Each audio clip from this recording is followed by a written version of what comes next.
Good morning, students. Welcome back to chemistry video classes organized by Mysore District PU Chemistry Lecturers Forum. ಪ್ರೀತಿಯ ವಿದ್ಯಾರ್ಥಿಗಳೇ, ಮೈಸೂರು ಜಿಲ್ಲಾ ಪದವಿ ಪೂರ್ವ ರಸಾಯನಶಾಸ್ತ್ರ ಉಪನ್ಯಾಸಕರ ವೇದಿಕೆಯ ವತಿಯಿಂದ ಆಯೋಜಿಸಲಾಗಿರುವ ವಿಡಿಯೋ ತರಗತಿಗಳಿಗೆ ತಮ್ಮನ್ನು ಸ್ವಾಗತಿಸುತ್ತಿದ್ದೇನೆ. ಈ ದಿನ ನಾನು ಚರ್ಚಿಸಲಿರುವ ಪಾಠ ಎಲೆಕ್ಟ್ರೋಕೆಮಿಸ್ಟ್ರಿ, ಅಂದರೆ ವಿದ್ಯುತ್ ರಸಾಯನಶಾಸ್ತ್ರ. ಈ ಪಾಠದ ಮೊದಲ ಅರ್ಧ ಭಾಗವನ್ನು ಡಾಕ್ಟರ್ ಉಮಾ ಸುರೇಶ್ ಅವರು ಈಗಾಗಲೇ ನಿಮ್ಮೊಂದಿಗೆ ಚರ್ಚಿಸಿದ್ದಾರೆ. ಇದರ ಉಳಿದ ಅರ್ಧ ಭಾಗವನ್ನು ನಾನು ನಿಮ್ಮೊಂದಿಗೆ ಚರ್ಚಿಸಲು ಸಿದ್ಧನಾಗಿದ್ದೇನೆ. ವಿದ್ಯಾರ್ಥಿಗಳೇ, ಎಲೆಕ್ಟ್ರೋಕೆಮಿಸ್ಟ್ರಿ ಈ ಪಾಠ ಏನನ್ನು ಆಧರಿಸಿದೆ, ಇದರಲ್ಲಿ ಯಾವ ವಿಷಯವನ್ನು ನಾವು ಅಧ್ಯಯನ ಮಾಡುತ್ತೇವೆ, ಇದೆಲ್ಲವನ್ನು ಈಗಾಗಲೇ ನಿಮಗೆ ತಿಳಿಸಿದ್ದಾರೆ. ಎರಡನೇ ಭಾಗದಲ್ಲಿ, ಅಂದರೆ ಈ ದಿನದ ತರಗತಿಯಲ್ಲಿ ನಾನು ಚರ್ಚಿಸಲಿರುವ ವಿಷಯ conductance of electrolytic solutions. Conductance of electrolytic solutions, ಈ ವಿಷಯವನ್ನು ಚರ್ಚಿಸೋಣ. ಕಂಡಕ್ಟೆನ್ಸ್ ಇದೆ, ಎಲೆಕ್ಟ್ರೋಲಿಟಿಕ್ ಇದೆ, ಸೊಲ್ಯೂಷನ್ಸ್ ಇದೆ. ಸೊ ಕನ್ನಡದಲ್ಲಿ ಇದು ವಿದ್ಯುತ್ ವಿಭಾಜ್ಯ ದ್ರಾವಣಗಳ ವಾಹಕತೆ. ಸೊ ಈಗ ನಾವು ಓದ್ತಿರುವಂಥ ವಿಷಯ ಕಂಡಕ್ಟೆನ್ಸ್ ಆಫ್ ಎಲೆಕ್ಟ್ರೋಲಿಟಿಕ್ ಸೊಲ್ಯೂಷನ್ಸ್, ಅಂದರೆ ಎಲೆಕ್ಟ್ರೋಲಿಟಿಕ್ ಸೊಲ್ಯೂಷನ್ಸ್ಗೆ ವಿದ್ಯುತ್ ವಿಭಾಜ್ಯ ದ್ರಾವಣಗಳು. ಕಂಡಕ್ಟೆನ್ಸ್ ಇಸ್ ವಾಹಕತೆ. ಇದನ್ನು ಕುರಿತು ಚರ್ಚಿಸುತ್ತೇವೆ. ನೇರವಾಗಿ ಇದನ್ನು ಚರ್ಚಿಸುವ ಮೊದಲು ಪೂರ್ವಭಾವಿಯಾಗಿ ನಮಗೆ ಏನು ಗೊತ್ತಿದೆ ಅಂದರೆ, ಈಗಾಗಲೇ ನೀವು ಭೌತಶಾಸ್ತ್ರದಲ್ಲಿ ಓದಿರುವ ಕೆಲವೊಂದು ಅಂಶಗಳನ್ನು ನೆನಪಿಸಿಕೊಳ್ಳುವುದರ ಮೂಲಕ ಈ ಒಂದು ವಿಷಯವನ್ನು ಅರ್ಥ ಮಾಡಿಕೊಳ್ಳುವ ಪ್ರಯತ್ನವನ್ನು ಮಾಡೋಣ. So all that we are going to do in this class is to recall concepts that you have already learned in physics. Through that exercise, we shall learn this particular topic. So, I repeat, the topic is conductance of electrolytic solutions.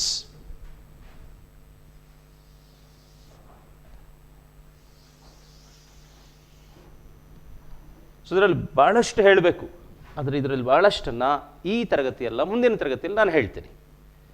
ಮೊದಲನೇದಾಗಿ, ಯಾವುದಾದರೂ ಒಂದು conductor ಇದನ್ನು ನಾವು ಓದಬೇಕಾದ್ರೆ ಆ ಕಂಡಕ್ಟೆನ್ಸ್ಗೆ ಪ್ರತಿರೋಧ, ಅಂದರೆ ತನ್ನ ಮೂಲಕ ವಿದ್ಯುತ್ತನ್ನು ಹರಿದು ಹೋಗಲು ಬಿಡುವುದನ್ನು ವಾಹಕತೆ ಎನ್ನುತ್ತೇವೆ. ಈ ವಾಹಕತೆಗೆ ಪ್ರತಿರೋಧವನ್ನು ಒಡ್ಡುತ್ತೆ, ನಥಿಂಗ್ ಬಟ್ ರೆಸಿಸ್ಟೆನ್ಸ್. ಸೊ ಇದನ್ನು ಕನ್ನಡದಲ್ಲಿ ರೋಧ ಎಂದು ಕರಿತೇವೆ. So the first term we are going to study is resistance.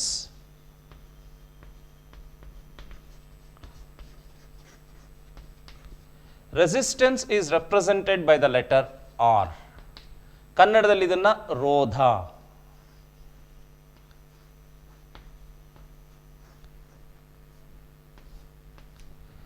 This is represented by the letter R. And resistance of a material, unknown material, is experimentally determined by using Wheatstone bridge. ಇದು ಫಿಸಿಕ್ಸಲ್ಲಿ ನೀವು ಕಲ್ತಿದ್ದೀರಾ. ಅಂದರೆ ಯಾವುದಾದರೂ ಒಂದು ವಾಹಕದ ರೋಧವನ್ನು Wheatstone ಸೇತುವೆ ಇದರ ಸಹಾಯದಿಂದ ನಿರ್ಧರಿಸಬಹುದು. ಇದು ಭೌತಶಾಸ್ತ್ರದಲ್ಲಿ ನೀವು ಕಲ್ತಿರುವಂಥ ಅಂಶ. ಈಗ ಈ ರೆಸಿಸ್ಟೆನ್ಸ್ ಬಗ್ಗೆನೇ ನಾನು ಹೇಳಿಕೊಂಡು ನಿಮ್ಮನ್ನು ಕಂಡಕ್ಟೆನ್ಸ್ಗೆ ಹೇಗೆ ನಾವು ಅದರ ಜೊತೆಗೆ ಸಂಬಂಧವನ್ನು ಕಲ್ಪಿಸಬಹುದು ಅನ್ನೋದನ್ನು ತಿಳಿಯೋಣ. So resistance is represented by the letter R. Its SI unit is, so ಇವೆಲ್ಲ ನಮಗೆ ಚೆನ್ನಾಗಿ ಗೊತ್ತಿರಬೇಕು, ಈಗಾಗಲೇ ನಿಮಗೆ ಗೊತ್ತಿದೆ ಇದೆಲ್ಲ. SI unit is ohm, OHM. Symbol is omega. ಈ symbol ಬರೀತೀವಿ. I'm sorry, this symbol is what? Ohm. This ohm is named after a German physicist, and after him it is named. ಅವನ ಒಂದು ಗೌರವಾರ್ಥವಾಗಿ ಈ ಒಂದು ಓಮ್ ಎನ್ನುವ ಮೂಲಮಾನ ಅಥವಾ ಮಾನವನ್ನು ನಾವು ಬಳಸ್ತೀವಿ. So text ಬುಕ್ನಲ್ಲಿ ಇನ್ನೊಂದು ಅಂಶ ಕೊಟ್ಟಿದ್ದಾರೆ. ಈ ಯೂನಿಟ್ ಬೇಸ್ ಕ್ವಾಂಟಿಟೀಸ್ನಲ್ಲಿ ಹೇಳೋದಾದರೆ that will be equal to kg metre square by a square S cube. So ಇದು ಹೇಗೆ ಬಂತು ಅನ್ನೋದು ನೀವು ಫಿಸಿಕ್ಸಲ್ಲಿ ಚೆನ್ನಾಗಿ ನಿಮಗೆ ಗೊತ್ತಾಗುತ್ತೆ. ಆದರೂ ಒಂದು ಸಿಂಪಲ್ ಆಗಿ ಹೇಳ್ಬಿಡ್ತೀನಿ. ಈ ರೀತಿಯಾಗಿ ಇದನ್ನು ನಾವು ಕಂಡುಹಿಡ್ಕೊಳ್ತೀವಿ. ಹೇಗೆ? V equals I R. This is Ohm's law. ಇದೆಲ್ಲರಿಗೂ ಗೊತ್ತಿರುತ್ತೆ. V equals I R. So ಈಗ ಆರ್ಗೆ ಯೂನಿಟ್ ಬರೆಯೋಣ ನಾನು. R equals V by I. ಈ ವಿ ಅಂದರೆ ಏನು? Voltage. Volt is the unit. I is electric current. Ampere is the unit. ಈಗ ವಿ ಅಂದರೆ ಏನು? It is the work done on a unit charge. Work done ಅಂದರೆ ಏನು? ಅದರ ಮೇಲಾಗುವ ಬಲ ಪ್ರಯೋಗ, ಅದರಿಂದಾಗುವ ಸ್ಥಾನ ಪಲ್ಲಟ. ಬಲಪ್ರಯೋಗವನ್ನು ಎಫ್ ಅಂತ ಹೇಳ್ತೀನಿ, ಸ್ಥಾನ ಪಲ್ಲಟವನ್ನು ಎಲ್ ಅಂತ ಹೇಳ್ತೀನಿ. ಈಗ ಎಫ್ ಅನ್ನು ಯಾವ ರೀತಿ ನಾನು ನಿರೂಪಿಸ್ಬೋದು? ನ್ಯೂಟನ್ ಎರಡನೇ ನಿಯಮದ ಪ್ರಕಾರ F equals M A. M ಅಂದರೆ mass, K G. A acceleration due to gravity, metre per second square. Next L ಅಂತ ಇದೆ. ಎಸ್ ಐ ಯೂನಿಟ್ನಲ್ಲಿ ಏನು? ಮೀಟರ್. ಸೊ ಮತ್ತೆ ಇನ್ನೊಂದೇನಿದೆ? Per unit charge on one unit charge. Unit ಚಾರ್ಜ್ನ Q ಇಂದ represent ಮಾಡ್ತೀವಿ. Whose unit is, symbol is Q. The unit is coulomb. So ಈಗ ಮೇಲ್ ಏನೆಲ್ಲ ಬರುತ್ತೆ ಅನ್ನೋದನ್ನು ಕ್ವಿಕ್ ಆಗಿ ಇಲ್ಲಿ ಬರೆದು ಬಿಡ್ತೀನಿ. ಏನೆಲ್ಲ ಬರಬೇಕಿಲ್ಲಿ? K G metre per second square. ಮತ್ತೆ ಬರುವಂಥದ್ದು ಕ್ಯೂ, ಅದರ ಯೂನಿಟ್ ಕೂಲಮ್. ಐ ಅಂದ್ರೇನು? Electric current, whose unit is ampere A. Next ಈಗ ನೆಕ್ಸ್ಟ್ ನಾನೇನು ಬರಿತೀನಿ ಇಲ್ಲಿ? Per unit charge. ನೆನ್ಪಿಟ್ಕೊಳ್ಳಿ, ಇಲ್ಲಿ ಪರ್ ಅಂತ ಬರೀಬೇಕಲ್ಲ, ಅದನ್ನು ಹೀಗೆ ಬರ್ಕೊಳ್ತೀನಿ. ಸೊ ನೆಕ್ಸ್ಟ್ ಇದನ್ನು ಕೆಳಗಡೆನೆ ಬರಿತೀನಿ. ಇಲ್ಲಿ ಕೆ ಜಿ ಮೀಟರ್ ಇಲ್ಲ ಇಟ್ಕೊಳ್ಳೋಣ ಒಂದೇ ರೀತಿಯಲ್ಲಿ. ಸೊ ಆ ರೀತಿಯಾಗಿ ನಾನು ಇಟ್ಕೊಂಡಿಲ್ಲಿ. ನೆಕ್ಸ್ಟು ಲೆಂತ್ ಒಂದಿದೆ ಅಲ್ವಾ? ಆ ಲೆಂತ್ ನಾನು ಬರಿಬೇಕಾಗಿತ್ತು ಇಲ್ಲಿ. That is also metre. So ಈಗ ಏನಾಗುತ್ತೆ? K G metre square. ಇವೆರಡನ್ನು ಕೆಳಗಡೆ ತೊಗೊಂಡ್ಬಿಡ್ತೀನಿ. ಆಂಪಿಯರ್ ಅಂದ್ರೆ ಏನು? Unit of electric current. Now I want to convert that into coulomb. So 1 coulomb is equal to ampere second. ಅದನ್ನು ಕೆಳಗಡೆ ತಗೊಳ್ಳೋಣ ಇಲ್ಲಿ. ಆಂಪಿಯರ್ನ ಆಂಪಿಯರ್ ಇಂಟು ಕೂಲಮ್ ಇಂಟು ಇಲ್ಲೇನು ಬರಬೇಕೇನು ಕೆಳಗಡೆ? Second square. ಸೊ ನೆಕ್ಸ್ಟ್ ಇದರಲ್ಲಿ K G metre square. Ampere ಹಾಗೆ ಇಟ್ಕೊಳ್ತೀನಿ. Coulomb is equal to ampere second. So ampere second into second square. So ಈಗೇನಾಗುತ್ತೆ? K G metre square by A square into S cube. ಇದು ಮೊದಲು ಬರ್ತಿರೋದು. K G metre square by A square into S cube. Basic S I ಯೂನಿಟ್ಸ್ನಲ್ಲಿ ohm ಅಂದರೆ ಇಷ್ಟ ಆಗುತ್ತೆ. ಇದೆಲ್ಲ ನಮಗೆ ಬೇಕಿಲ್ಲ, ಆದರೂ ನಮ್ಮ ಒಂದು ಅರ್ಥ ಆಗಲಿಕ್ಕೋಸ್ಕರ ಇದನ್ನು ಬರ್ತಿರೋದು. ಸೊ ಎಲ್ಲಾದರೂ 1 ಮಾರ್ಕಿಗೆ ಯಾವುದಾದ್ರೂ ಕಾಂಪಿಟೇಟಿವ್ ಎಕ್ಸಾಮ್ನಲ್ಲಿ ಕೇಳೋ ಸಾಧ್ಯತೆ ಇರುತ್ತೆ. ಚೆನ್ನಾಗಿ ನಿಮಗೆ ಗೊತ್ತಿರಲಿ. ಇದರಲ್ಲಿ ನಾವು ಡಿಫೈನ್ ಮಾಡಿದ್ದೇನು? ವೋಲ್ಟ್ನ ಡಿಫೈನ್ ಮಾಡಿದ್ದೀನಿ, ಐನ ಡಿಫೈನ್ ಮಾಡಿದ್ದೀನಿ. ವೋಲ್ಟ್ನ ಯಾವ ರೀತಿ ಡಿಫೈನ್ ಮಾಡಿದೆ? Work done per unit charge.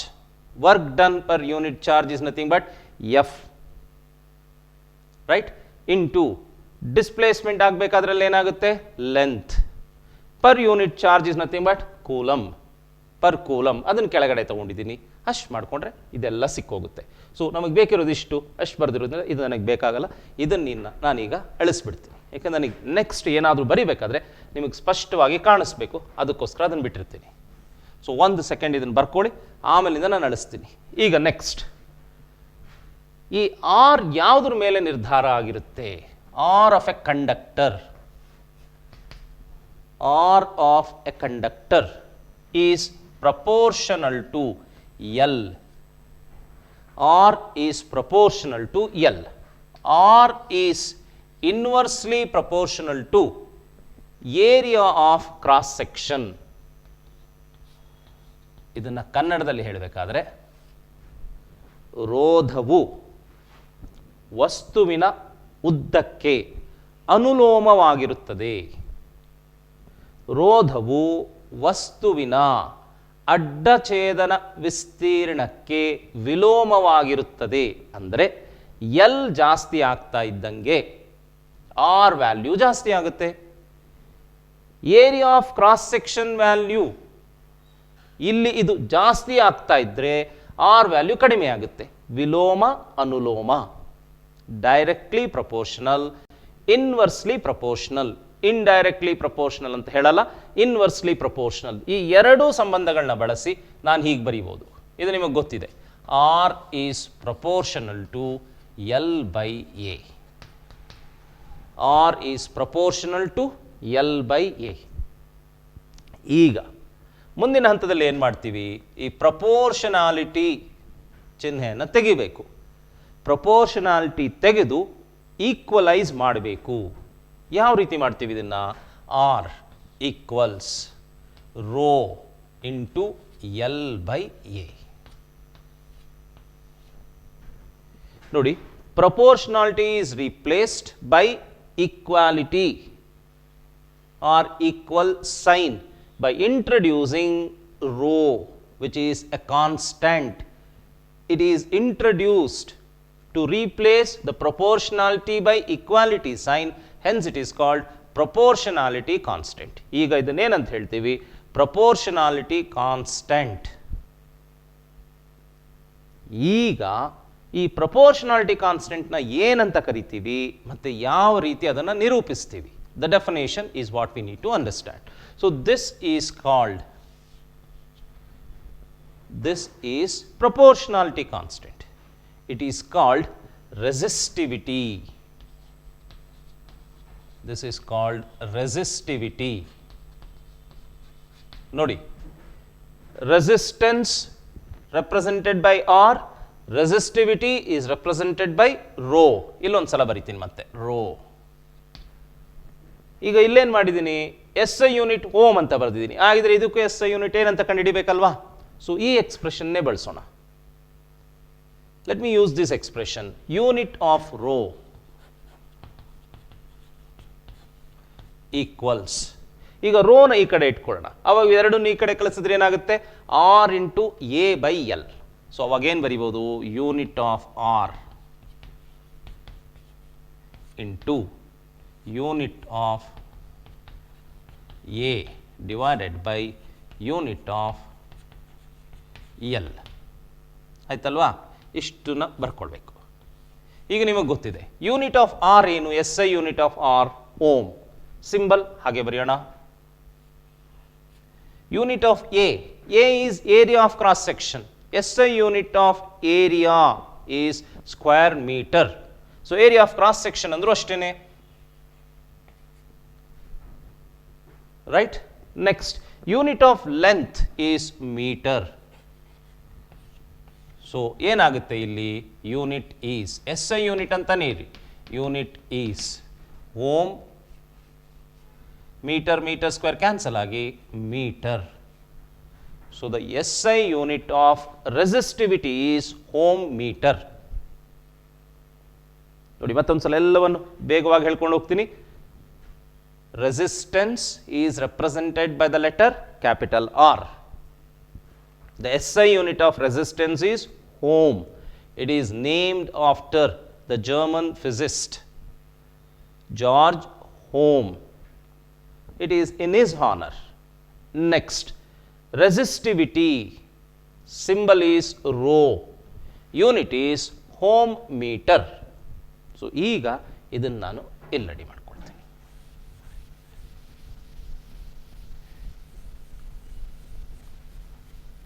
ಯಾಕಂದ್ರೆ ನನಗೆ ಇಷ್ಟು ಬೇಡ, ಅಲ್ಲೇ ಬರೆದ್ಬಿಟ್ಟಿರೋದ್ರಿಂದ ನಿಮಗೇನಂತ ಗೊತ್ತಾಗಿರುತ್ತೆ. ಸೊ ಬಹಳಷ್ಟು ಸಲ ಓಮ್ ಮೀಟರ್ ಅಲ್ಲದೆ ಓಮ್ ಸೆಂಟಿಮೀಟರ್ನಲ್ಲೂ ಎಕ್ಸ್ಪ್ರೆಸ್ ಮಾಡ್ತೀವಿ ನಾವು. So this can also be expressed in ohm centimetre or ohm centimetre, ಇದರಲ್ಲೂ ಎಕ್ಸ್ಪ್ರೆಸ್ ಮಾಡ್ತೀವಿ. ಈಗ ನೀವು ತಿಳ್ಕೊಳ್ಬೇಕಾಗಿರೋದೇನು, 1 ohm metre is equal to how many ohm centimetre. ಅದೊಂದು ಇಲ್ಲಿ ಬರೆದ್ಬಿಡ್ಲಾ, 1 ohm metre is equal to how many ohm centimetre. ನೋಡಿ, ಓಮ್ಗೆ ಓಮೇ ಬರಿತೀವಿ. 1 meter is equal to how many centimeter? 100 centimeter. Therefore, 1 ohm meter is equal to 100 ohm centimeter. ಇದೊಂದು conversion. So ಇಷ್ಟಾಗಿದೆ. ಆದರೆ ನಾನು ಇನ್ನೂ ಈ ರೆಸಿಸ್ಟಿವಿಟಿ ಅನ್ನೋದನ್ನು ನಿರೂಪಿಸಿಲ್ಲ ಅಥವಾ ಡೆಫೈನ್ ಮಾಡಿಲ್ಲ. I have to define what resistivity is. ಹೇಗೆ ಡಿಫೈನ್ ಮಾಡಬೇಕು ನೋಡಿ, ಇದೆಲ್ಲ ಗೊತ್ತಾಗಿರೋದ್ರಿಂದ ಇಷ್ಟು ನನಗೆ ಬೇಕಾಗಲ್ಲ, ಇದನ್ನು ತೆಗೆದುಬಿಡ್ತೀನಿ.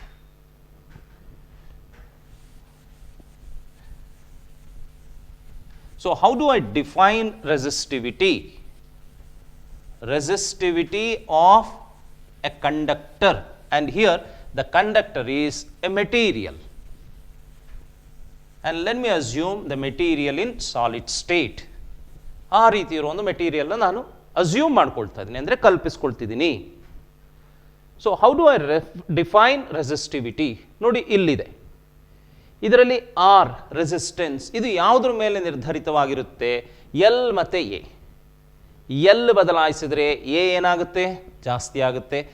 ಎ ಜಾಸ್ತಿ ಆದರೆ ಆರ್ ಏನಾಗುತ್ತೆ? ಕಡಿಮೆ ಆಗುತ್ತೆ. So R is directly proportional to L, R is inversely proportional to A, where A is area of cross section. So ಇವು ಎರಡರ ಬೆಲೆಯನ್ನು ಆಧರಿಸಿ ಆರ್ ಮೌಲ್ಯ ನಿರ್ಧರಿತವಾಗುತ್ತೆ. ಸೊ ಇಂತಹ ಸಮಯದಲ್ಲಿ ಯಾವುದ್ರ ಬೆಲೆ ಬದಲಾಯಿಸ್ಬೋದು? ನಾನು ಇದನ್ನು ಬದಲಾಯಿಸ್ಬೋದು. ಅರ್ಥ ಆಗ್ತಿದ್ದಿಲ್ವಾ? ಸೊ ಇದನ್ನು ಬದಲಾಯಿಸ್ಬೇಕಲ್ವಾ, ಇದನ್ನು ನಿರ್ಧರಿಸ್ತೀನಿ. So I define the values of L and A. ಯಾತಕ್ಕೋಸ್ಕರ? To define resistivity. If L equals unit length, L equals unit length, A equals unit area of cross section. So ಎರಡೂ ಬೆಲೆ ಇಲ್ಲಿ ಕೊಡಿ. L equals unit length. ಲೆಂತ್ನ ನಾನು ಮೀಟರ್ನಲ್ಲಿ ಹೇಳ್ತೀನ, centimetre ಹೇಳ್ತಿದ್ದೀನ, ಈಗೇನು ಸ್ಪಷ್ಟವಾಗಿ ಹೇಳ್ತಲ್ಲ. ಯೂನಿಟ್ ಲೆಂತ್ ಒಂದು ಮಾನ ಅಂತ ಹೇಳ್ತಾ ಇದ್ದೀನಿ, right? A is unit area of cross section, ಏಕಮಾನ ಅಡ್ಡ ವಿಸ್ತೀರ್ಣ, ಅಡ್ಡ ಛೇದನ ವಿಸ್ತೀರ್ಣ, unit area of cross section. So ಈಗೇನಾಗುತ್ತೆ? ಇದು ಒಂದು, ಇದು ಒಂದು, 1/1 is 1. So therefore R equals rho. So ಈಗ ಈ ರೋ ಅನ್ನೋದು ಏನಂತ ಡಿಫೈನ್ ಮಾಡ್ಬೋದು. ಈಗ ಏನು ಡಿಫೈನ್ ಮಾಡ್ತೀನಿ? Rho is equal to resistance of the conductor. Rho is equal to resistance of the conductor whose or which has unit length and unit area of cross section. So rho is defined as rho is equal to resistance of a conductor of unit length and unit area of cross section. That is called resistivity. So resistivity is now nothing but resistance. ಆದರೆ ಯಾವ ಸಂದರ್ಭದಲ್ಲಿ ಇದು resistivity is equal to resistance? When length is unit, area is unit area of cross section. Because of this, resistivity is now called specific resistance. Now, resistivity is called specific resistance.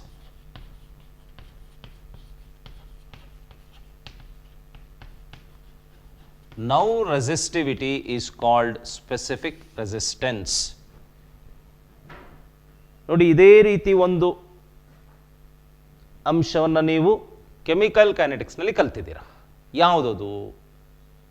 Rate constant. Rate constant is also called specific rate of reaction. ಅದೇ ರೀತಿ resistivity is also called specific resistance. Now resistivity is called specific resistance. ಯಾಕೆ? Because L is unit length, A is unit area of cross section. So ಈಗ ರೋಗೆ ಎರಡು ಹೆಸರಿದೆ. ಯಾವ್ಯಾವುದು? Resistivity ಮತ್ತು specific resistance. ಈ ಎರಡನ್ನು ಬಳಸ್ಬೋದು. ಆದರೆ IUPAC has preferred the term resistivity over specific resistance. So ಈ ಪದವನ್ನು ಬಳಸುವುದಕ್ಕೆ ಹೆಚ್ಚಿನ ಪ್ರಾಶಸ್ತ್ಯ ಮತ್ತು ಆದ್ಯತೆ. So this is preferred over specific resistance. ಯಾಕೆ ಅಂತ ಹೇಳಿಬಿಡ್ತೀನಿ. ಇಲ್ಲಿ ನಾನು ಬರದ ತಕ್ಷಣ ಇದನ್ನು ರೆಸಿಸ್ಟಿವಿಟಿ ಅಂತ ಹೇಳಿದೆ. ಈ ಸ್ಪೆಸಿಫಿಕ್ ರೆಸಿಸ್ಟೆನ್ಸ್ ಅಂತ ಹೇಳಬೇಕಾದ್ರೆ ನಾನು L ಈಕ್ವಲ್ಸ್ ಯೂನಿಟ್ ಲೆಂತ್ ಅಂತ ಹೇಳಬೇಕು, A equals unit area of cross section ಅಂತ ಹೇಳಬೇಕು. ಅದು ಹೇಳಿದಾಗ ಮಾತ್ರ ಅದು ಸ್ಪೆಸಿಫಿಕ್ ರೆಸಿಸ್ಟೆನ್ಸ್ ಆಗುತ್ತೆ. ಎಲ್ಲ ಕಾಲದಲ್ಲೂ ಇದು ಸ್ಪೆಸಿಫಿಕ್ ರೆಸಿಸ್ಟೆನ್ಸ್ ಅಲ್ಲ, ಆದರೆ ಎಲ್ಲ ಕಾಲದಲ್ಲೂ ಇದು ರೆಸಿಸ್ಟಿವಿಟಿ ಆಗಿರುತ್ತೆ. ಎಲ್ಲ ಕಾಲದಲ್ಲೂ ಸಲ್ಲುವ ಪದವೇ ರೆಸಿಸ್ಟಿವಿಟಿ. ಆದ್ದರಿಂದ ನಾವು ರೋಗೆ ರೆಸಿಸ್ಟಿವಿಟಿ ಅನ್ನೋ ಪದವನ್ನು ಬಳಸುವುದು ಅತ್ಯಂತ ಸೂಕ್ತ. ಮತ್ತು ಇದನ್ನೇ ನಾವು ಇಡೀ ಪಾಠದಲ್ಲಿ ಬಳಸ್ತೀವಿ. ಸೊ ಎಲ್ಲೆಲ್ಲಿ ನಿಮಗೆ ರೋ ಅಂತ ಬರುತ್ತೆ ಅಲ್ಲಿ ನೀವು ಬಳಸಬೇಕಾಗಿರೋದು ರೆಸಿಸ್ಟಿವಿಟಿ. ಸ್ಪೆಸಿಫಿಕ್ ರೆಸಿಸ್ಟೆನ್ಸ್ ಅಂತ ಹೇಳಿದರೆ ತಪ್ಪಾಗಲಿಲ್ಲ, ಆದರೆ ಸ್ಪೆಸಿಫಿಕ್ ರೆಸಿಸ್ಟೆನ್ಸ್ ಅಂತ ಹೇಳಬೇಕಾದ್ರೆ ಅದೊಂದು ನಿರ್ದಿಷ್ಟ ಕಂಡೀಷನ್, ಆ ಒಂದು ಸಮಯದಲ್ಲಿ ಮಾತ್ರ ಅದನ್ನು ಬಳಸಬೇಕು. So this is about rho and R. So ಈಗ ಎರಡು ಟರ್ಮ್ ಗೊತ್ತಾಯಿತು. ಈಗ ರೋ ಆರ್ ಅಂತ ಹೇಳಿದರೆ ರೋಧ ಅಂತ ಹೇಳಿದೆ ಕನ್ನಡದಲ್ಲಿ. ರೆಸಿಸ್ಟಿವಿಟಿ ಅಂದರೆ ರೋಧತ್ವ. ಸೊ ಇಲ್ಲೇ ಬರ್ತು ಬಿಡ್ತೀನಿ. ಆರ್ ರೋಧ, ರೆಸಿಸ್ಟಿವಿಟಿ ರೆಸಿಸ್ಟಿವಿಟಿ ಇದು ಕನ್ನಡದಲ್ಲಿ ರೋಧತ್ವ.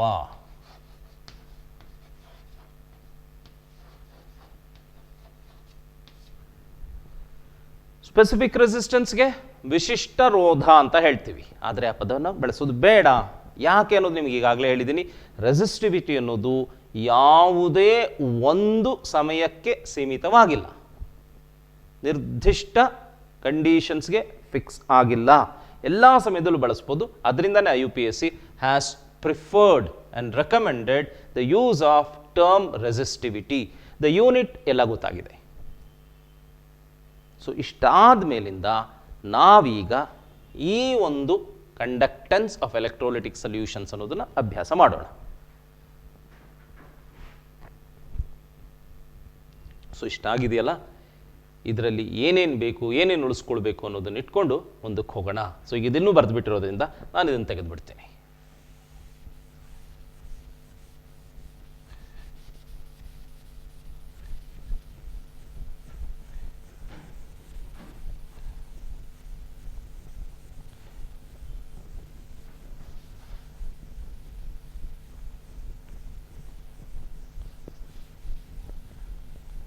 ಸೊ ಈಗ ನಾನು ಕಂಡಕ್ಟೆನ್ಸ್ ಅನ್ನುವ ಪದವನ್ನು ಬಳಸಲಿಕ್ಕೆ ಶುರು ಮಾಡ್ತೀನಿ.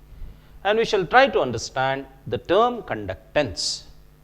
ಕಂಡಕ್ಟೆನ್ಸ್ ಈಸ್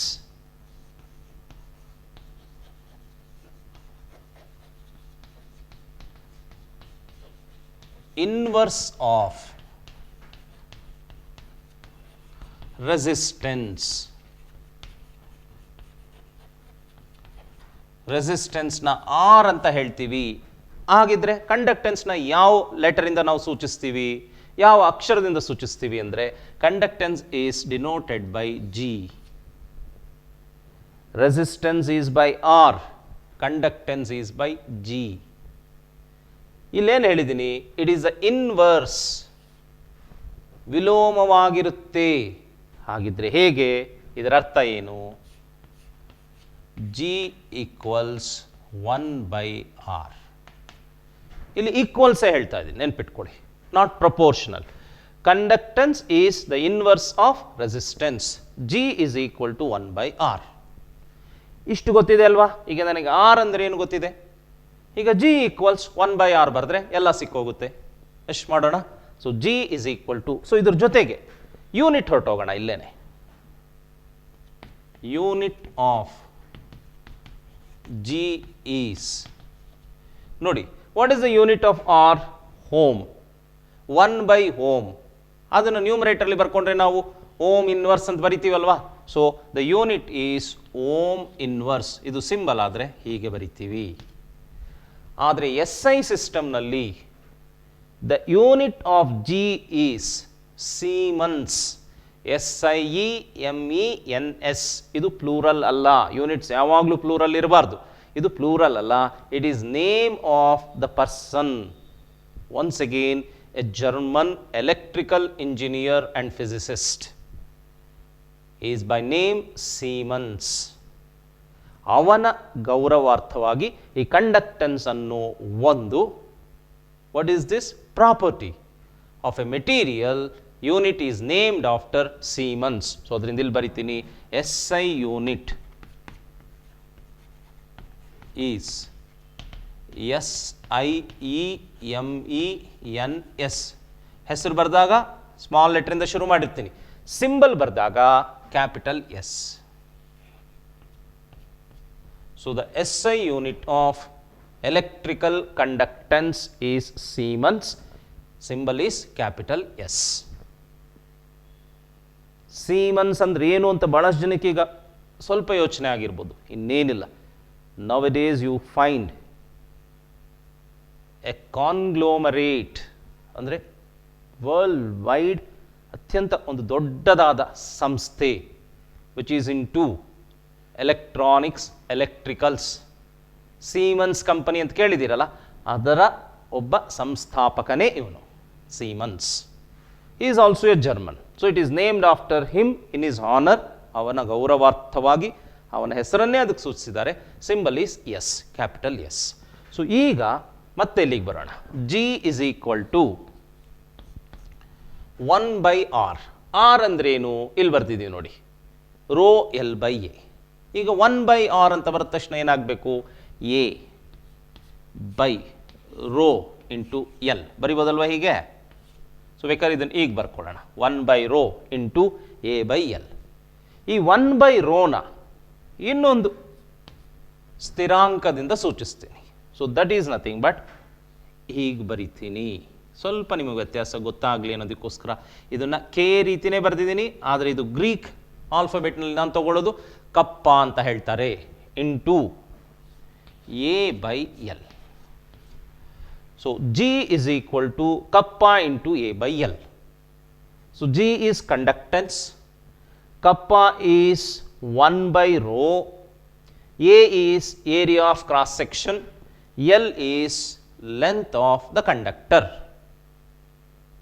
So ಈಗ ನಾನು ಡಿಫೈನ್ ಮಾಡಬೇಕಾಗಿರೋದು ಈ K ಅಂದ್ರೇನು, ρ is resistivity, R is resistance, G is conductance. Therefore, kappa is conductivity. Conductivity. ನೋಡಿ ಹೇಗೆ ಇದನ್ನು ಈಕ್ವೇಟ್ ಮಾಡ್ತಾ ಇದ್ದೀವಿ.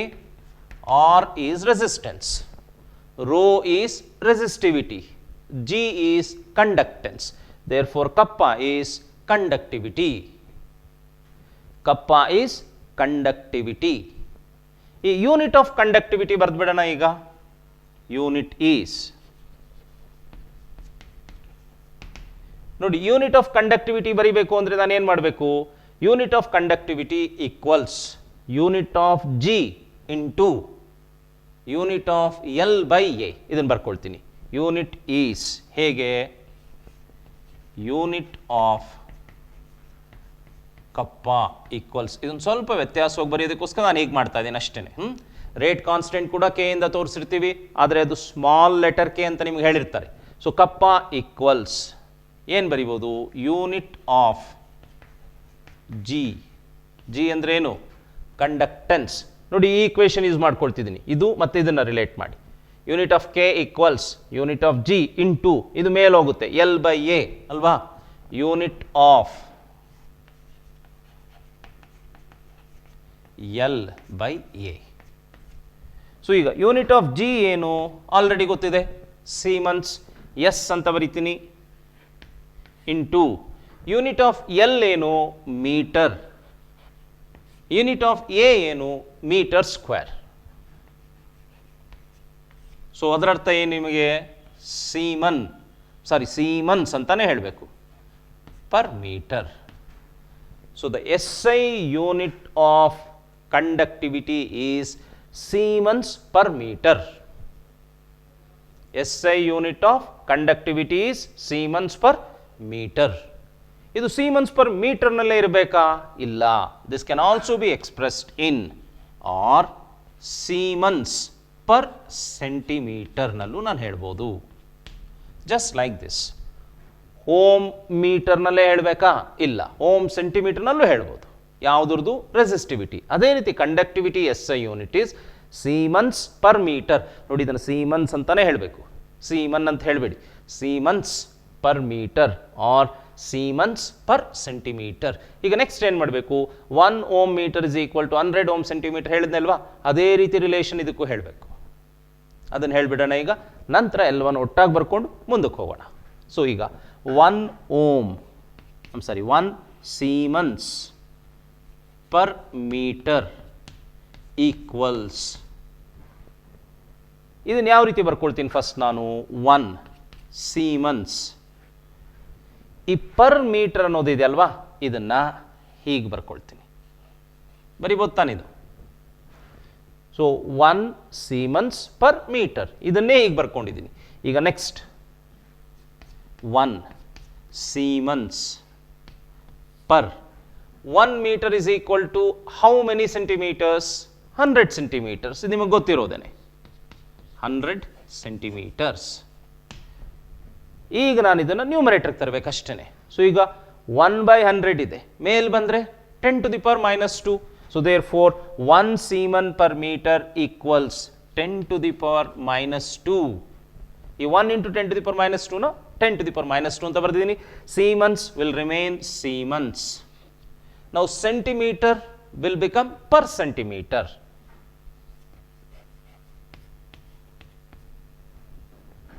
ಇಷ್ಟೇನೆ.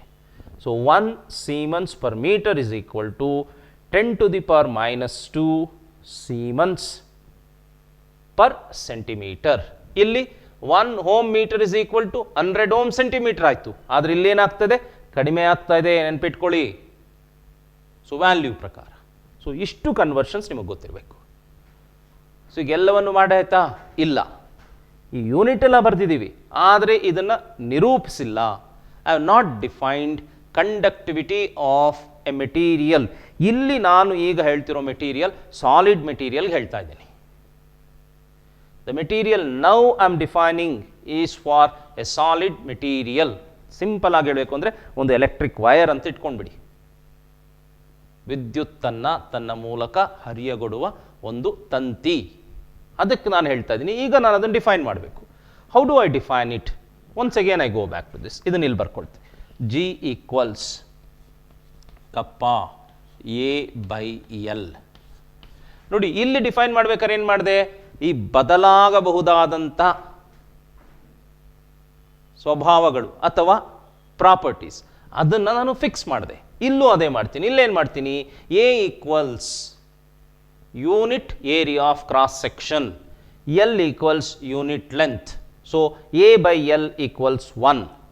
There four G is equal to kappa. So ಈಗ ಮತ್ತೆ ಬರಿತೀನಿ. If A equals unit area of cross section of the material, no doubt. L equals unit length. ಇವೆರಡು ಆದರೆ ಏನಾಗುತ್ತೆ, ಇಂಪ್ಲೈಸ್ ಇದರಿಂದ ಇದು ಈ ರೀತಿ ಮಾರ್ಪಾಡಾಗುತ್ತೆ. ಯಾವ ರೀತಿ? G is equal to ಕಪ್ಪ. ಇದನ್ನು ಕೆಲವರು ಹೌಡಿನಿ ಕೆ ಬರಿಬೋದು ಅಂತಲೂ ಹೇಳ್ತಾರೆ, ಅದೆಲ್ಲ ಬೇಡ, ಇಷ್ಟಿಟ್ಕೊಳ್ಳೋಣ. So now G is equal to K. ಈಗ ನಾನು ಇದನ್ನು ಡಿಫೈನ್ ಮಾಡ್ಬೋದು. How do I define it? Conductivity is defined as equal to conductance of the material of unit area of cross section and unit length. So conductivity is conductance of the material. Conductivity is nothing but conductance of the material whose area of cross section is unit and the length is also unit. ಇದು ಇನ್ನೊಂದು ರೀತಿ ಹೇಳೋದಾದ್ರೆ, conductivity is conductance of a material of unit area of cross section and unit length. So therefore we have defined conductivity. Now ಇದು ಯಾವಾಗ equal ಆಯಿತು? when A is equal to 1, L is equal to 1. Therefore the values have been defined as 1. Therefore K is also called specific conductance. K, which is conductivity,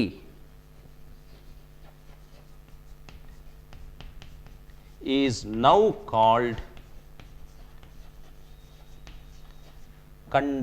specific conductance, is now called specific conductance.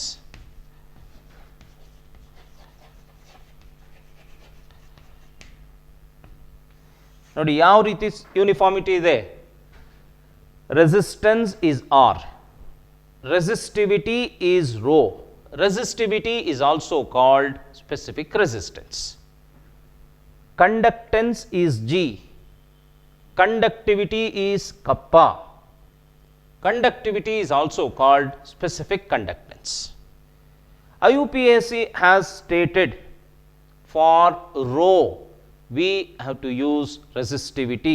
Similarly for kappa, conductivity is preferred and used over specific conductance.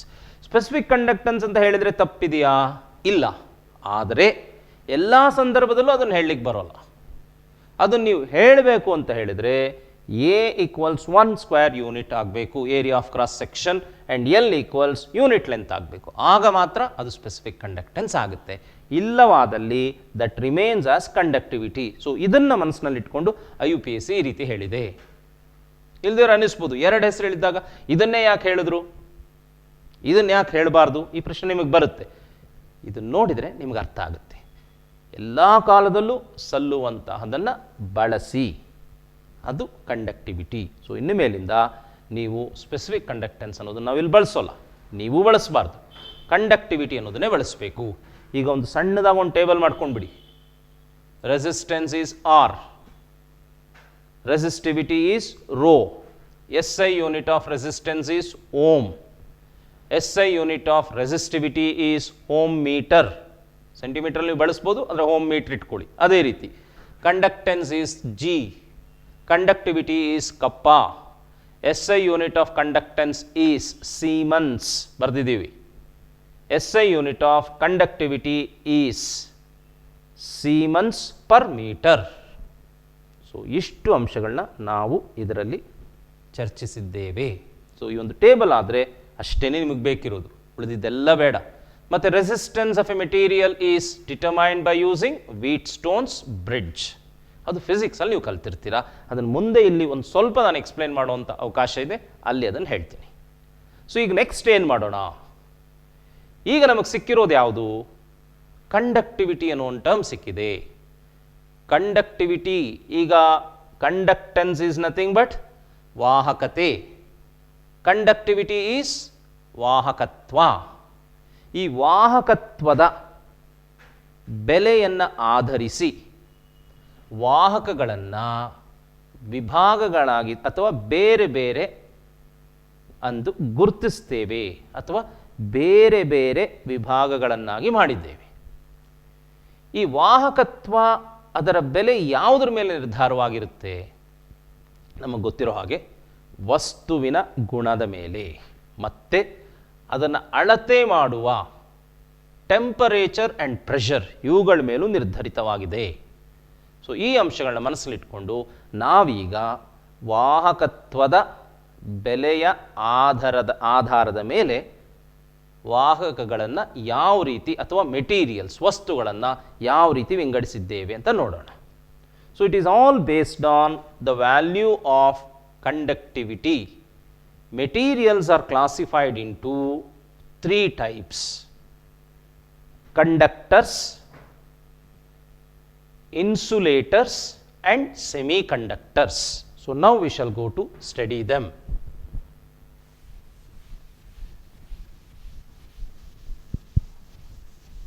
ಇನ್ನೂ ನಾವು electrolytic ಸೊಲ್ಯೂಷನ್ಸಿಗೆ ಬಂದಿಲ್ಲ, ಅದಕ್ಕೆ ಪೂರ್ವಭಾವಿಯಾಗಿ ಇಷ್ಟನ್ನು ನಾವು ಓದ್ತಾ ಇದ್ದೀವಿ. Now let us study classification of materials on the basis of conductivity values. So conductivity values ಆಧರಿಸಿ. Conductivity is represented by the symbol kappa.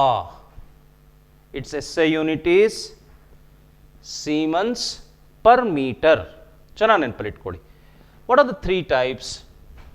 One is conductors.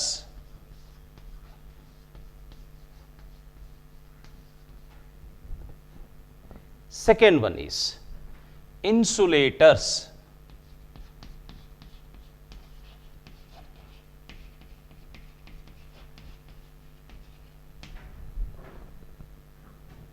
The third one, which happens to be in between conductors and insulators, they are called semiconductors.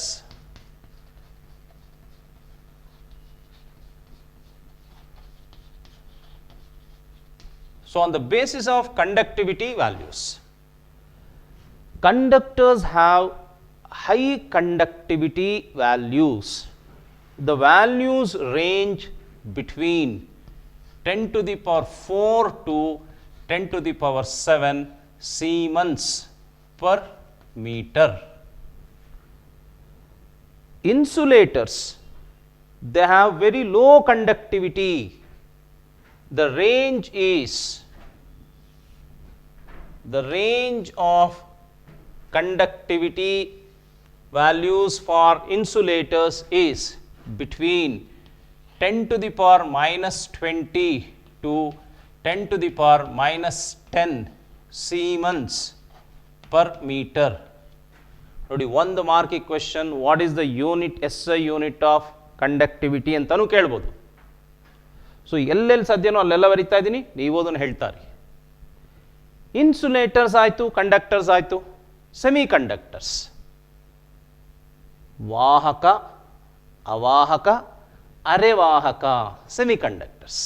Semiconductors will have 10 to the power,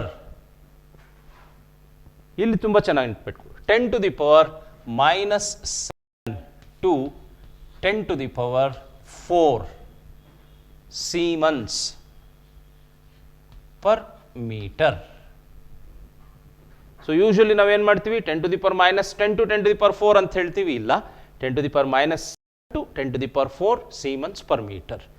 ಈ ಒಂದು ಮೌಲ್ಯಗಳ ಆಧಾರದ ಮೇಲೆ materials are classified into conductors, semiconductors and insulators. ಈಗ examples ಬೇಕಲ್ವಾ? Conductors examples ಏನು ಹೇಳ್ಬೋದು? Metals, alloys,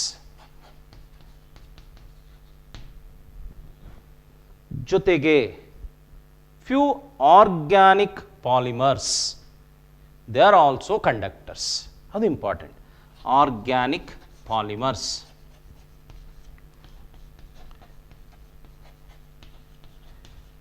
ಮತ್ತೇನು ಹೇಳ್ಬೋದು? ಗ್ರಾಫೈಟ್, ಕಾರ್ಬನ್ ಬ್ಲ್ಯಾಕ್, ಇದೆಲ್ಲನೂ ಕಂಡಕ್ಟರ್ಸ್. ಇನ್ಸುಲೇಟರ್ಸ್ಗೆ ರಬ್ಬರ್, ಪ್ಲಾಸ್ಟಿಕ್, ಗ್ಲಾಸ್. ಸೊ ಇದೆಲ್ಲ examples.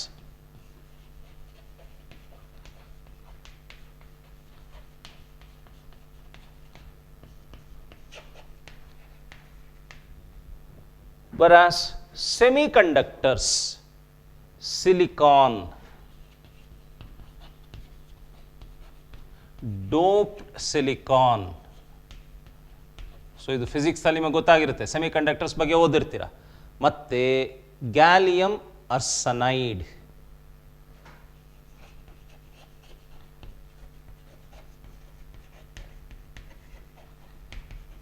So they are examples for semiconductors.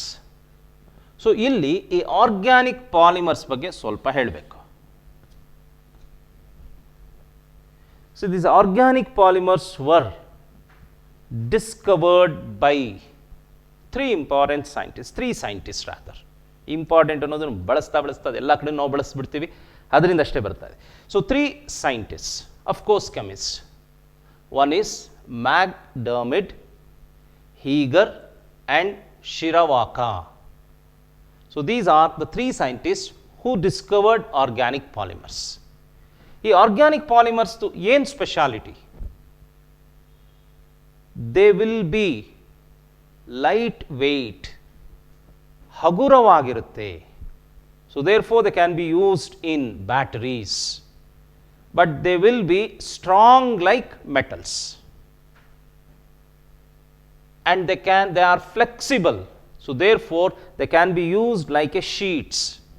So ಇದೆಲ್ಲ ಇದರ ಅಡ್ವಾಂಟೇಜ್. ಯಾವುದೆಲ್ಲ ಈ ಆರ್ಗ್ಯಾನಿಕ್ ಪಾಲಿಮರ್ಸ್ ಕಂಡಕ್ಟಿಂಗ್ ಇರ್ಬೋದು? ಪಾಲಿಅಸಿಟಲೀನ್, ಪಾಲಿಅನಿಲಿನ್, ಪಾಲಿಥಯೋಫೀನ್, ಪಾಲಿಪೈರೋಲ್, ಇವುಗಳೆಲ್ಲವೂ ಆರ್ಗ್ಯಾನಿಕ್ ಪಾಲಿಮರ್ಸ್. ಸೊ ಇದನ್ನು ಡಿಸ್ಕವರ್ ಮಾಡಿದ್ರಲ್ಲ MacDiarmid, Heeger and Shirakawa, they were awarded Nobel prize in chemistry in the year 2000. ಇವರು ಕಂಡುಹಿಡಿದಿದ್ದು ಹೆಚ್ಚು ಕಡಿಮೆ 1977ರಲ್ಲಿ. ಇವರಿಗೆ ಇದಕ್ಕೋಸ್ಕರ ನೊಬೆಲ್ ಪ್ರೈಸನ್ನು 2000ರ ವರ್ಷದಲ್ಲಿ ಕೊಡ್ತಾರೆ. So they were awarded Nobel Prize in Chemistry in the year 2000. So ಇದರ ಅಡ್ವಾಂಟೇಜ್ ತುಂಬ ಇದೆ. Once it becomes a polymer and when it is exposed to iodine vapors, it acquires luster and metallic crystal lattice. ಈ metallic crystal lattice ಇರೋದ್ರಿಂದಾನೇ it can conduct electricity. Among these, metals will have conductivity of the order of 10 to the power 7 Siemens per meter. ಈಗ ನಮಗೊಂದು ಕುತೂಹಲ ಇರುತ್ತೆ, ಯಾವ metal best conductor ಅಂತ. So silver is the best conductor, then copper. Electrical conductivity, so electrical conductivity is highest for silver, then comes copper, then comes aluminum. ಆದರೆ ಬಳಕೆನಲ್ಲಿ ನಾವು silver ವೈರ್ನೆಲ್ಲ use ಮಾಡಲಿಕ್ಕೆ ಆಗಲ್ಲ, ಮಾಡಿಕೊಂಡು ಕಾಯೋರು ಯಾರು? ಅದರಿಂದ ಸ್ವಲ್ಪ ಬೆಲೆ ಕಡಿಮೆ ಇರುವಂತಹ ಕಾಪರ್ನ ಮೊದಲು ಬಳಸ್ತಿದ್ವಿ, ಈಗ ಅಲ್ಯೂಮಿನಿಯಂನ ಬಳಸ್ತಾ ಇದ್ದೀವಿ. ಸೊ ಎಲೆಕ್ಟ್ರಿಕಲ್ ಕಂಡಕ್ಟಿವಿಟಿನಲ್ಲಿ silver has the highest conductivity. Thermal ಕಂಡಕ್ಟಿವಿಟಿನಲ್ಲಿ copper has the highest conductivity. So ನಾವು ಸೆಮಿ ಕಂಡಕ್ಟರ್ಸ್ ಇದು, ಇನ್ಸುಲೇಟರ್ಸ್ ಇದು. ಇಷ್ಟೇನಾ ಇರೋದು? ಇನ್ನೇನಾದರೂ ಇದೆಯಾ? Yes, there is another class of materials. They are called superconductors. Theoretically, they offer no resistance to the flow of electric current. ತನ್ನ ಮೂಲಕ ಹಾದು ಹೋಗುವ ವಿದ್ಯುತ್ಗೆ ಯಾವುದೇ ರೀತಿಯ ಪ್ರತಿರೋಧವನ್ನು ತೋರುವುದಿಲ್ಲ. They show zero resistance. So they are called superconductors. ಅಧಿವಾಹಕ ಅಂತ ಕರೀತಾರೆ. So ಇವಿಷ್ಟು ಕಂಡಕ್ಟರ್ಸ್ ಬಗ್ಗೆ ಆಯಿತು. ಈಗ ಈ ಕಂಡಕ್ಟರ್ಸ್ನಲ್ಲಿ ಈ ವಿದ್ಯುತ್ತನ್ನು ಒಂದು ಪಾಯಿಂಟಿಂದ ಮತ್ತೊಂದು ಪಾಯಿಂಟ್ಗೆ ಕೊಂಡೊಯ್ಯುವಂತಹ ಕ್ಯಾರಿಯರ್ಸ್ ಅಂತ ಹೇಳ್ತೀವಿ. ಅವುಗಳನ್ನು ಆಧರಿಸಿ ವಸ್ತುಗಳನ್ನು 2 ರೀತಿಯ ವಿದ್ಯುತ್ ವಾಹಕಗಳಾಗಿ ವಿಭಜಿಸುತ್ತೇವೆ. ಸೊ ಈ ಒಂದು ವಿಭಜನೆ ಬೇಸ್ಡ್ ಆನ್ ಕಂಡಕ್ಟಿವಿಟಿ ವ್ಯಾಲ್ಯೂಸ್. ಈಗ ಇನ್ನೊಂದು ವಿಭಜನೆ ಹೋಗ್ತಾ ಇದ್ದೀವಿ. ಯಾವುದದು? ಒಂದು ವಸ್ತು ವಿದ್ಯುತ್ ವಾಹಕ, ಆ ವಿದ್ಯುತ್ ವಾಹಕದಲ್ಲಿ ವಿದ್ಯುತ್ತನ್ನು ಒಂದು ಬಿಂದುವಿನಿಂದ ಮತ್ತೊಂದು ಬಿಂದುವಿಗೆ ಕೊಂಡೊಯ್ಯುವ ಕ್ಯಾರಿಯರ್ಸ್, ಅದನ್ನು ಆಧರಿಸಿ we have classified materials into two types. They are electronic conductors and ionic conductors. Electronic conductors and ionic conductors. So now we shall study that particular classification. So idada nantara we will get into the electrolytic solutions ಅನ್ನೋದು ಇದರ ನಂತರ ಬರುತ್ತೆ. So classification of conductors based on the current carriers. So the conductors are classified in two. Conductors are classified in two based on the current carriers, which carries the current through them. They are classified into electronic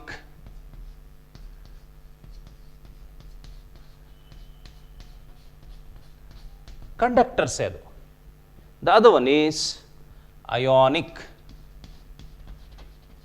conductors.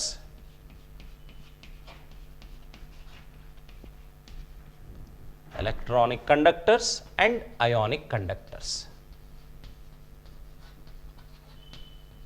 So ಇದರಲ್ಲಿ ಹೇಳ್ತೀವಿ clear ಆಗಿ. In electronic conductors, electrons carry the current from one end to the other. So what are the carriers? Electrons carry. ಇಷ್ಟು ಬರೆದ್ರೆ ಸಾಕಾಗುತ್ತಲ್ವಾ? Electrons carry electric current through the conductor. ಇಲ್ಲೇನು? Ions carry electric current through the conductor. Electrons carry, therefore they are called electronic conductors. Ions carry the electric current, therefore they are called ionic conductors. ಇದಕ್ಕೆ example ಏನು? Metals. ಇದಕ್ಕೆ example ಏನು? Electrolytes.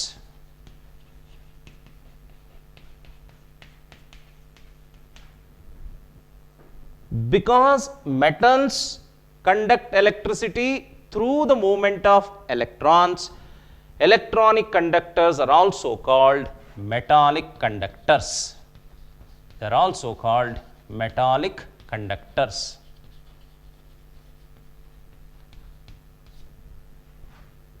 In electrolytes, the electric current is conducted through ions. Hence, ionic conductors are also called electrolytic conductors. ನೋಡಿ ಈಗ ಈ term ಬಂದಿದೆ ನಾವು, electrolytic conductors.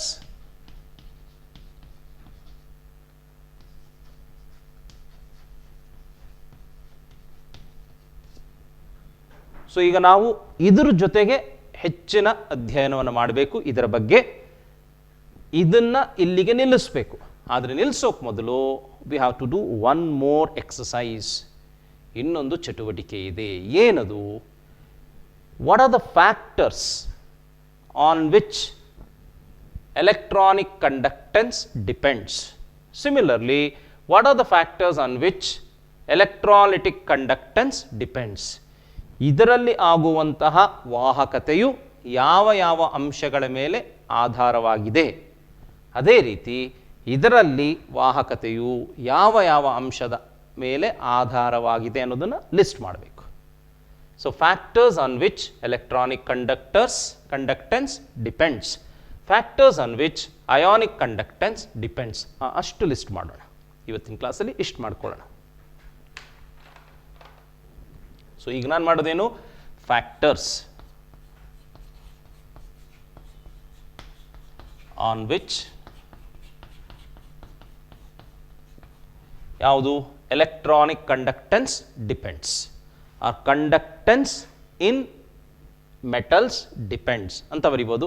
Factors on which electronic conductance depends.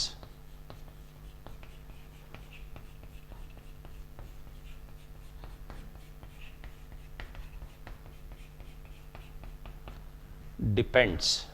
So ಈ ಫ್ಯಾಕ್ಟರ್ಸ್ಗಳನ್ನ ಬರಿಬೋದು. ಇದು ಪರೀಕ್ಷೆಗೆ ಈ ಅಂಶಗಳನ್ನು ಕೇವಲ ಬರೆಯೋದಕ್ಕೆ ನಿಮಗೊಂದು ಪ್ರಶ್ನೆ ಕೇಳೋ ಸಾಧ್ಯತೆ ಇರುತ್ತೆ. 2 ಮಾರ್ಕಿಗೆ ಕೇಳ್ಬೋದು. ಯಾವ್ಯಾವುದು? ಮೊದಲನೇದು, ಇದೆಲ್ಲ ಲೋಹಗಳು ಹೇಳಿದ್ದೀನಿ, ಮೆಟಲ್ಸ್ ಅಂತ ಹೇಳಿ. So therefore the first factor is nature and structure of the metal. Nature and structure of metal.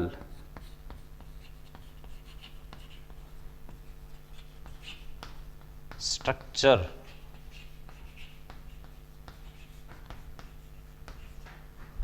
ಇಲ್ಲಿ ಮೆಟಲ್ಸ್ ಇರ್ಬೋದು, ಅಲಾಯ್ಸ್ ಇರ್ಬೋದು. ಅದರಿಂದ ಮೆಟೀರಿಯಲ್ ಅಂತ ಹೇಳ್ತೀವಿ.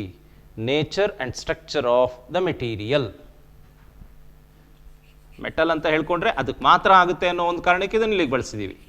Nature and structure of the material. ಎರಡನೇದೇನು? Number of valence electrons.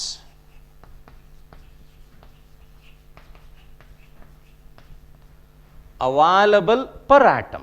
Number of valence electrons available per atom.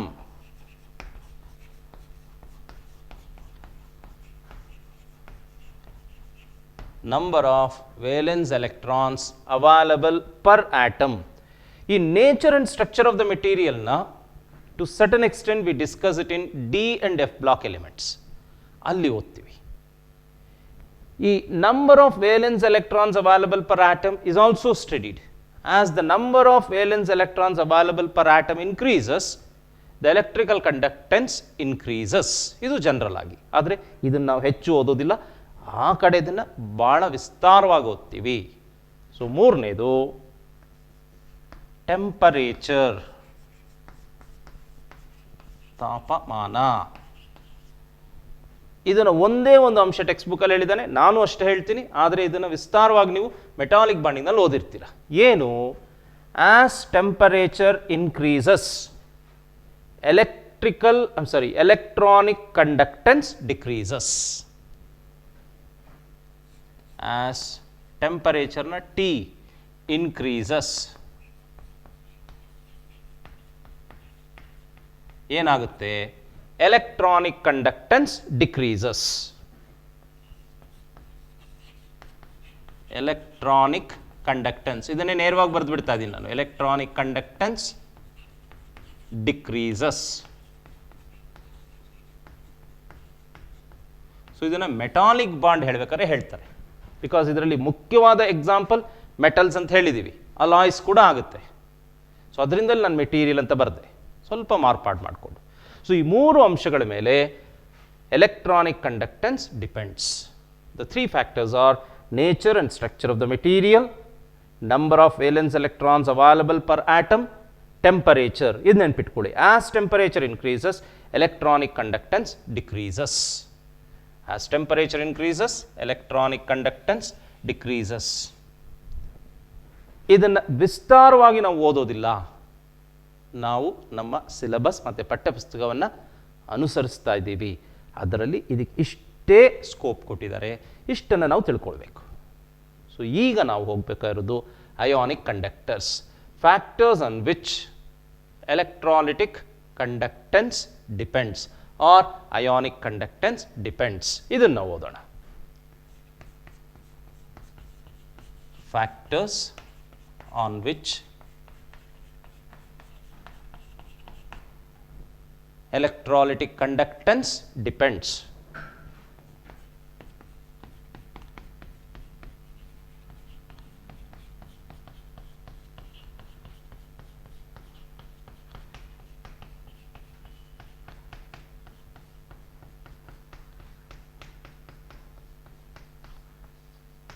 ನೋಡಿ, ಇಲ್ಲಿ ನಾವು ಓದೋದು ಎಲೆಕ್ಟ್ರೋಲೈಟ್ನ ವಾಹಕತೆ. ಆದರೆ ಎಲೆಕ್ಟ್ರೋಲೈಟ್ 2 ವಿಧದಲ್ಲಿ ಅಥವಾ 2 ಸ್ಥಿತಿಯಲ್ಲಿ ಭಿನ್ನ ಸ್ಥಿತಿಯಲ್ಲಿ ವಿದ್ಯುತ್ತನ್ನು ತನ್ನ ಮೂಲಕ ಹಾದು ಹೋಗ್ಲಿಕ್ಕೆ ಬಿಡುತ್ತೆ. ಒಂದು ಮೋಲ್ಟನ್ ಸ್ಟೇಟ್, ಇನ್ನೊಂದು ಆಕ್ವಿಯಸ್ ಸೊಲ್ಯೂಷನ್. ಆದರೆ ನಾವೀಗ ಓದೋದು in aqueous solution. So aqueous ಸೊಲ್ಯೂಷನಲ್ಲಿ electrolyte conductance depends on what are the factors. So aqueous solution ಅಂತ ಹೇಳಿದ್ರೇನು? ದ್ರಾವಣ ಅಂತ ಹೇಳ್ತಿದ್ದೀನಿ. So there is a solute, there is a solvent. So ಇದೆರಡನ್ನೂ ನಾನು ಇಲ್ಲಿ ಸೇರಿಸ್ಕೊಳ್ಬೇಕು. ಸೊ ಈ ಅಂಶಗಳನ್ನು ಈಗ ನಾನು ಲಿಸ್ಟ್ ಮಾಡ್ತೀನಿ. So this is what I am going to do in this class. ವಿದ್ಯಾರ್ಥಿಗಳೇ, ನೀವು ನೋಡುತ್ತಿರುವಂಥ ಈ ಒಂದು ಕಾರ್ಯಕ್ರಮ ಮೈಸೂರು ಜಿಲ್ಲಾ ಪದವಿ ಪೂರ್ವ ರಸಾಯನಶಾಸ್ತ್ರ ಉಪನ್ಯಾಸಕರ ವೇದಿಕೆಯಿಂದ ಆಯೋಜಿಸಲಾಗಿದೆ. ನಮ್ಮ ಯೂಟ್ಯೂಬ್ ಚಾನಲ್ ನಿಮ್ಮೆಲ್ಲರಿಗೂ ಚಿರಪರಿಚಿತವಾಗಿದೆ. My P U chemistry YouTube channel. ಇದರಲ್ಲಿ ಬರುವ ಪಾಠಗಳನ್ನು ವೀಕ್ಷಿಸಿ ಇದರ ಪ್ರಯೋಜನವನ್ನು ಪಡೆದುಕೊಳ್ಬೇಕು. ಮತ್ತು ನಿಮ್ಮ ಅಭಿಪ್ರಾಯಗಳನ್ನು ನಮಗೆ ಮುಕ್ತವಾಗಿ ತಿಳಿಸಿ. ಮತ್ತು ಈ ವಿಷಯವನ್ನು ನಿಮ್ಮ ಮಿತ್ರರೊಂದಿಗೆ ಹಂಚಿಕೊಳ್ಳಿ. ಪರೀಕ್ಷೆಗೆ ಉತ್ತಮ ರೀತಿಯಲ್ಲಿ ತಯಾರಿ ನಡೆಸಿ ಆತ್ಮವಿಶ್ವಾಸದಿಂದ ನಿಮ್ಮ ಪ್ರಯತ್ನಗಳನ್ನು ಕೈಗೆತ್ತಿಕೊಳ್ಳಿ. ಯಾವುದೇ ಕಾರಣಕ್ಕೂ ಹೆದರ್ಕೊಳ್ಬಾರ್ದು ಮತ್ತು ಪ್ರಯತ್ನಗಳನ್ನು ನಿಲ್ಲಿಸಬಾರ್ದು. ಆ ರೀತಿ ಆದಾಗ ಮಾತ್ರ ನಾವು ಸಾಧಿಸಲು ಸಾಧ್ಯ. ಮತ್ತೊಮ್ಮೆ ನಿಮ್ಮನ್ನು ಮುಂದಿನ ತರಗತಿಯಲ್ಲಿ ಭೇಟಿಯಾಗ್ತೀನಿ ಅಂತ ತಿಳಿಸ್ತಾ ಈ ದಿನದ ತರಗತಿಯನ್ನು ಇಲ್ಲಿಗೆ ಮುಕ್ತಾಯಗೊಳಿಸ್ತೇನೆ. Thank you. Have a good day.